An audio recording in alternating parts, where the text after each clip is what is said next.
Hello students, आज के इस वीडियो में हम पढ़ेंगे वेक्टर ग्रुप के बारे में। वेक्टर ग्रुप क्या होता है। इससे पहले के वीडियो में हमने 6 कनेक्शन पढ़े थे। Star star, delta delta, delta star, star delta, open delta and Scott connection. ये 6 कनेक्शन हमने पढ़े हैं। इसके अलावा भी और कनेक्शन होते हैं, तो वो हमारे सिलेबस में नहीं था तो हमने नहीं पढ़ा। लेकिन एक कनेक्शन जो है जिसका भी इस्तेमाल होने वाला है, जिग जैग कनेक्शन।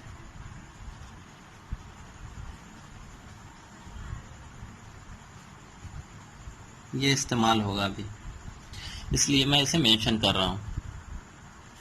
इस जिग जैग कनेक्शन को Z से रिप्रेजेंट करते हैं। अब ये जो भी कनेक्शन हमने पढ़ा है, इसके फर्दर भी और सारे टाइप्स होते हैं। स्टार स्टार कनेक्शन के भी 2 टाइप होते हैं। उसी तरीके से डेल्टा डेल्टा कनेक्शन के भी टाइप होते हैं। तो जैसे मैं स्टार स्टार एग्जाम्पल लूँ एग्जाम्पल के तौर पे, तो हमने पढ़ा है कि स्टार स्टार कनेक्शन कुछ इस तरीके से दिखता है।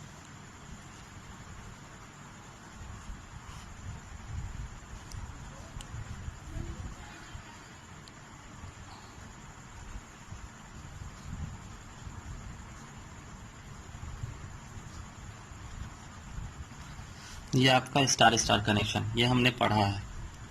इसके अलावा भी एक तरीके से हम स्टार स्टार बना सकते हैं, वो देखो।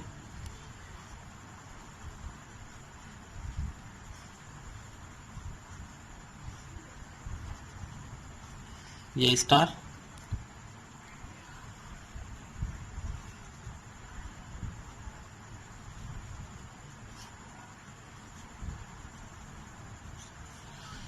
ये भी स्टार है, ये भी स्टार है, तो ये भी तो स्टार स्टार कनेक्शन है।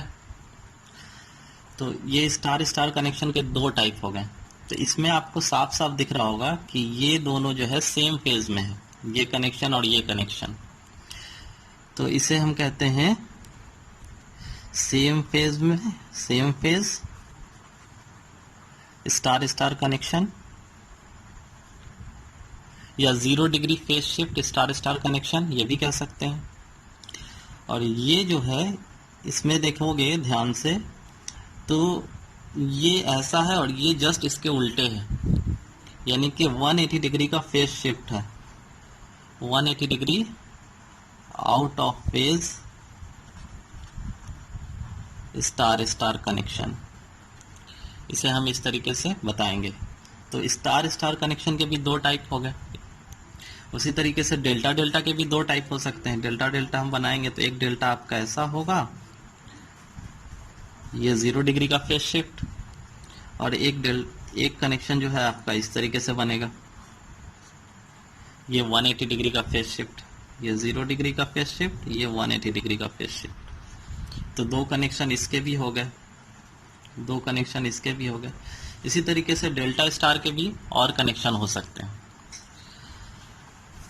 तो हम जो है ट्रांसफार्मर में इतने तरीके की वाइंडिंग कर रहे हैं, है ना। 6 तो यहाँ पे आपको दिख रहा है, इसके भी टाइप हैं, तो कई सारे वाइंडिंग के टाइप्स हो गए। तो ट्रांसफार्मर जब बन के तैयार हो गया, और अपने घर के तरफ आपने देखा होगा कि एक क्लोज बॉक्स में इस तरीके से बॉक्स होता है ना, उस बॉक्स के अंदर वाइंडिंग रखी होती है, तीनों फेज की वाइंडिंग। तो ये इस तरीके से तीनों वाइंडिंग बॉक्स के अंदर इनक्लोज्ड होती है। तो हमें अगर पता करना है कि ट्रांसफार्मर के अंदर कौन सी वाइंडिंग है, या फिर ये पता करना है कि ट्रांसफार्मर का रेटिंग क्या है, ट्रांसफार्मर में कितने नंबर ऑफ टर्न्स हैं, तो हम ट्रांसफार्मर को खोल के तो नहीं देखेंगे। तो इसलिए ट्रांसफार्मर के ऊपर एक स्टील का प्लेट, इतना छोटा सा स्टील का प्लेट, कुछ इस तरीके का साइज में, इसके ऊपर चिपका दिया जाता है। और चिपकाने के बाद इसके ऊपर सारी जानकारी मेंशन होती है कि ये कितने केवीए रेटिंग का है, इसमें कितना प्राइमरी करंट है, सेकेंडरी करंट क्या है, नंबर ऑफ टर्न्स कितने हैं, कितना लोड ये सस्टेन कर सकता है। इसमें वाइंडिंग कौन से तरीके की हुई है, तो ये भी मेंशन होता सारा कुछ। तो वाइंडिंग जो मेंशन करना है, तो वाइंडिंग मेंशन करने के लिए हम ये डायग्राम तो नहीं बताएंगे, इतना लंबा कुछ तो नहीं लिखेंगे, तो इसके लिए एक सिंबॉलिक रिप्रेजेंटेशन इस्तेमाल किया जाता है, कोई सिंबल इस्तेमाल किया जाता है, उसे हम वेक्टर ग्रुप कहते हैं। तो वेक्टर ग्रुप को एक इंटरनेशनल कमिटी ने इंट्रोड्यूस किया था, और वेक्टर ग्रुप को अगर हम डिफाइन करना चाहें तो कुछ इस तरीके से लिखेंगे। तो यहाँ देखो वेक्टर ग्रुप का मैंने डेफिनेशन लिखा है, it is the international electrotechnical commission, short form में IEC, method of categorising the primary and secondary winding configuration of a 3-फेज ट्रांसफार्मर। तो ये वेक्टर ग्रुप का डेफिनेशन है। वेक्टर ग्रुप मतलब कि प्राइमरी में कैसा वाइंडिंग है, सेकेंडरी में कैसा वाइंडिंग है, और उन दोनों के बीच में फेज शिफ्ट कितने का है किसी 3-फेज ट्रांसफार्मर के प्राइमरी और सेकेंडरी वाइंडिंग में। तो इसको रिप्रेजेंट करने के लिए एक सिंबॉलिक रिप्रेजेंटेशन इस्तेमाल किया जाता है, वही वेक्टर ग्रुप है आम भाषा में। तो अब वेक्टर ग्रुप क्या है ये समझने के लिए हम ये समझते हैं हम पहले कि वेक्टर ग्रुप है क्या, कैसे रिप्रेजेंट करेंगे। देखो, vector group is indicated by a code consisting of 2 letters followed by 1 or 2 digits। जिस भी कॉन्फ़िगरेशन का आपको रिप्रेजेंटेशन करना है उसमें 2 लेटर होंगे और साथ में 2 डिजिट होंगे, 2 या 1 डिजिट होंगे। जैसे एग्जांपल के लिए हमने स्टार स्टार कनेक्शन देखा,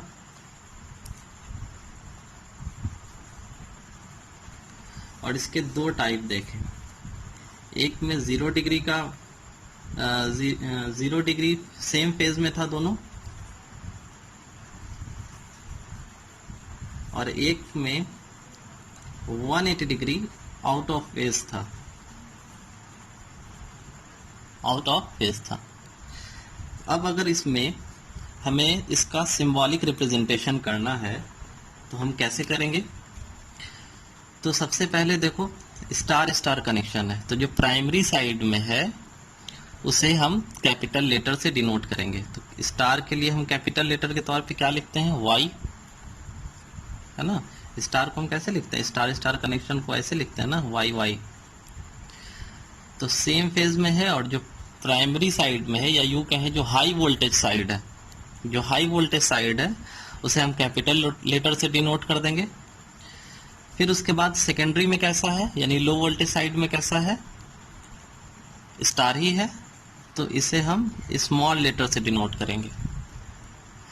फिर उसके बाद 2 लेटर हो गया, अब चाहिए डिजिट, 1 या 2 डिजिट। तो सेम फेज में है अगर, तो सेम फेज के लिए हम 0 लिख देंगे। 0 डिग्री का एंगल है दोनों के बीच में। उसी तरीके से अगर हमें 180 डिग्री आउट ऑफ फेज लिखना है तो capital letter high voltage side को डिनोट करेगा, small letter low voltage side को डिनोट करेगा कि लो वोल्टेज साइड में कैसा वाइंडिंग है। तो लो वोल्टेज साइड में भी स्टार ही है, तो स्टार लिख देंगे हम वाई। उसके बाद अब फेज शिफ्ट कितने का है, 180 डिग्री का, तो 180 डिग्री के लिए हम 6 लिखेंगे। अब ये 6 कैसे लिखा ये समझना है कि 6 हम कैसे लिख रहे हैं 180 डिग्री के लिए। तो इसे एक घड़ी से समझा जाता है, ये घड़ी है। इस घड़ी में ये इस तरीके से डिजिट होंगे, ये 12 बज रहा है, ये 3 बज रहा है, ये 6 बज रहा है, ये 9 बज रहा है, बीच में 1 2, ये कोई घड़ी हो गया। अब घड़ी में सुई होती है, घंटे वाली सुई और मिनट वाली सुई। तो जो मिनट वाली सुई है वो घंटे वाली सुई से बड़ी होती है ना, ये हो गया मिनट वाली सुई। ये मिनट वाली सुई हाई वोल्टेज वाइंडिंग को डिनोट करेगा, और जो घंटे वाली सुई होती है, जो छोटी होती है, वो लो वोल्टेज वाइंडिंग को रिप्रेजेंट करेगा। तो यहाँ पे हमने 6 लिखा है ना, तो लो वोल्टेज जो घंटे वाली सुई है वो 6 बजे कहाँ होगी, इस जगह पे होगी। 6 बजेगा तो घड़ी में ऐसा दिखेगा ना, तो ये जो है ये लो वोल्टेज वाइंडिंग है। घंटे वाली सुई को मैं अलग कलर से डिनोट कर देता हूं। तो ये हो गया आपका 6 बज रहा है ना, ये लो वोल्टेज वाइंडिंग और ये हाई वोल्टेज वाइंडिंग। मिनट वाली सुई हाई वोल्टेज वाइंडिंग बड़ी होती है तो हाई वोल्टेज वाइंडिंग, घंटे वाली सुई छोटी होती है तो लो वोल्टेज वाइंडिंग को डिनोट करेगा। अब ये 6 बज रहा है तो घंटे वाली सुई और मिनट वाली सुई के बीच में जो एंगल है वो कितने का बनेगा, ये एंगल तो आपको दिख रहा होगा कि स्ट्रेट लाइन है तो 180 डिग्री का एंगल बनेगा। तो ये इस तरीके का सिस्टम है, इस तरीके से हम रिप्रेजेंट कर रहे हैं। यहाँ 6 लिखा मतलब आप समझ जाइए कि 6 इंटू 30 डिग्री कितना हो गया, 180 डिग्री। तो ये 180 डिग्री को रिप्रेजेंट कर रहा है। इस तरीके से हम रिप्रेजेंटेशन करते हैं। उसी तरीके से अगर हम मान लें कि हम डेल्टा डेल्टा कनेक्शन के लिए लिखना चाहते हैं, डेल्टा डेल्टा कनेक्शन के लिए, तो इसके भी 2 कनेक्शन मैंने बताए कि एक होगा सेम फेज में और एक होगा 180 डिग्री के फेज शिफ्ट पे, 180 डिग्री आउट ऑफ फेज। ये 2 कनेक्शन है। तो इसे अगर रिप्रेजेंट करना है तो कैसे करेंगे, तो डेल्टा यानी डी से शुरू हो रहा है, तो हाई वोल्टेज साइड अगर प्राइमरी में होगा तो ये कैपिटल डी, फिर उसके बाद लो वोल्टेज वाइंडिंग है तो स्मॉल डी, और 0 डिग्री सेम फेज में है तो 0 लिख देंगे। अगर 180 डिग्री का फेज शिफ्ट दिखाना है तो कैपिटल डी, स्मॉल डी, उसके बाद 6, 180 डिग्री हो जाएगा। फिर हमने पढ़ा था delta star connection, delta star connection. तो डेल्टा स्टार कनेक्शन में हमने देखा था कि 30 डिग्री का फेज शिफ्ट आता है, और डेल्टा स्टार कनेक्शन के भी कई टाइप हो सकते हैं। तो मान लिया जो हमने पढ़ा था, जो हमने 30 डिग्री का फेज शिफ्ट पढ़ा था, वो हम रिप्रेजेंट कर रहे हैं। तो हम कैसे लिखेंगे इस डेल्टा स्टार को, तो डेल्टा कैपिटल डी, स्टार के लिए वाई, और 30 डिग्री का फेज शिफ्ट आ रहा था, तो 30 डिग्री का फेज शिफ्ट अगर लीड कर रहा है तो हम लिखेंगे, अगर लीड कर रहा है तो हम लिखेंगे 11, और अगर लैग कर रहा है तो हम लिखेंगे dy1। अब कैसे समझ आएगा ये कि क्या लिखा हुआ है, तो देखो 11 जब बजता है घड़ी में, ये कोई घड़ी है, ये घड़ी है, इसमें 11 बजेगा, तो 11 बजे के टाइम में घंटे वाली सुई यहाँ होगी, छोटी वाली सुई जो कि लो वोल्टेज वाइंडिंग की है, और मिनट वाली सुई जो होगी वो कहाँ होगी, यहाँ होगी, इस तरीके से, है ना। तो इन दोनों के बीच का जो एंगल है वो कितना बन रहा है, 30 डिग्री का, है ना। हम जानते हैं कि 2 डिजिट के बीच का एंगल 30 डिग्री होता है ना घड़ी में। तभी तो अगर 30 डिग्री होगा तभी तो पूरे से मल्टीप्लाई करेंगे, तो 12 इंटू 30 डिग्री तो कितना हो जाएगा, 360 डिग्री, तब तो एक सर्कल बना। तो इन दोनों के बीच का जो एंगल होता है वो 30 डिग्री होता है, ये हम जानते हैं। तो 11 बज रहा है मीन्स कि ये 11 है, तो ये एंटी क्लॉकवाइज ऐसे चल रहा है, और किसी भी साइनोसाइडल वेव के लिए अगर एंटी क्लॉकवाइज चल रहा है मीन्स कि वो लीड कर रहा है ना। एंटी क्लॉकवाइज का मतलब तो यही होता है, अगर कोई एंटी क्लॉक चल रहा है, एंटी क्लॉक, तो वो लीड कर रहा है ना। इस तरफ चल रहा है तो ये लीड कर रहा है, इस तरफ कर चल रहा है तो लैग कर रहा है। तो 11 यहाँ लिखा हुआ मतलब कि क्या है, लीड कर रहा है।